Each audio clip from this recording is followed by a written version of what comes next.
For almost 5 years now, I've been regularly producing YouTube videos, not only on this channel, obviously, but on a few different channels in 2 different languages and on many different topics, mostly educational stuff.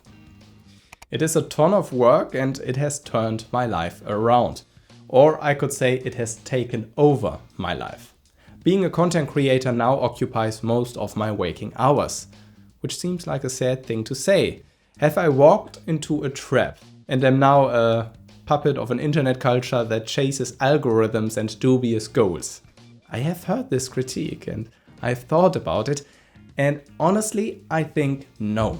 There are some good reasons why I'm still doing this and why I will probably continue to do this.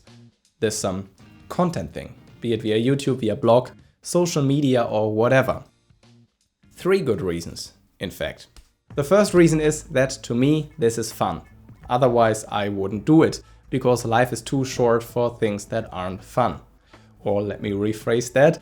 There are already enough things in life that are not fun, but somehow have to be part of it anyway. So this isn't. This is an option. My tip would be only do it if you're up to it. Kind of obvious.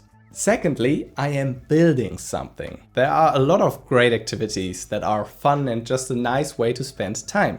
And then there are these certain creative projects that grow over weeks and months and years, that take on new forms and challenge me by growing over my head, so to speak, so that I have to climb up to stay in control, to grow with them and to learn new things. Creating YouTube content and building a channel with it, that is such an activity. I love this idea that everything that I do today, even though I might be not completely satisfied with the interim results, which is often the case, is a small part of this bigger growing thing that will propel me to new heights later on, hopefully. So it's fun and it serves my future. But what future? What am I working towards? What's happening next? I don't know. That's part of the thrill. And the third, and for me most compelling reason to do this and to keep doing this. I just learned a while ago that there is a term for what I like about it. It's called serendipity. This term derives from an old Persian fairy tale, The 3 Princes of Serendip. I haven't read it in full, but apparently it's about the search for a lost camel and some other adventures in India and elsewhere. Anyway, the term was coined by a Brit called Horace Walpole, and what is meant by serendipity is the accidental finding of something that was not originally searched for, but that turns out to be a fortunate discovery. Now I'm wondering where the search for the camel actually led. For those who are curious, the tale is linked below. A famous example, probably the most famous one of what is meant by serendipity, is the discovery of America by Christopher Columbus, who was actually looking for India. Maybe he should have read this fairy tale for clues or something, I don't know. Another example is the invention of the Post-it. Funny story, look it up, I'm not in a storytelling mood today. Transferred to YouTube, serendipity has 2 sides. One is that I don't know where this journey will take me, and that I make random discoveries about myself and my interests and skills without having specifically sought them out, but rather as byproducts of content creation.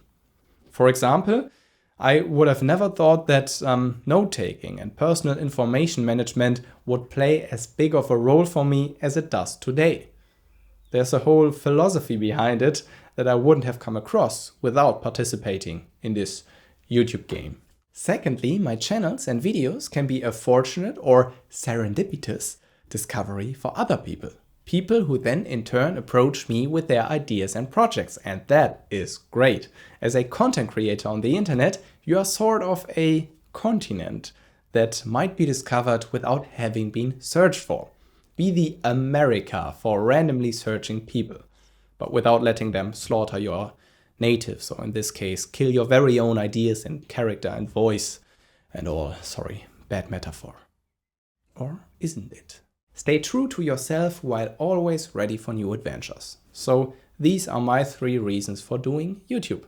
What are yours? Tell me all about it in the comment section. Recently, an exciting new project opened up to me through this serendipity effect. But more on that maybe another time.